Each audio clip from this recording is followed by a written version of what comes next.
बेयो जाबाय सानसेयारि बड'सा खौरांलाइनि दिनैनि थामहिनबा 14 मार्चनि बिसान। दिनैनि बिसाननि थुनलाइयारि आयदायाव सोर सोरनि लिरथिया सेबखांजादों बेखौ फोरमायनो थाखाय आखायाव लानाय जाबाय।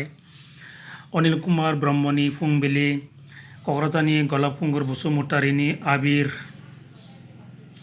सुभ बर'नि बेसेथो हांमा सुरै सुरै गाबबावनो, निजोरा खाख्लारिनि आं फरायसा, आलेरा बर' बाजार सोलोंसालिमा, बिजनी चिरांनि बिबार, बाक्सानि रैदोम बर'नि नों साबगौ खन्थाइ सोरजिनोबा,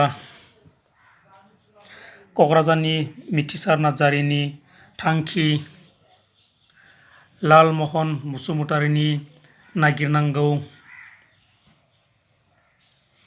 आरो क'क्राझारनि थुलुंगा दैमारिनि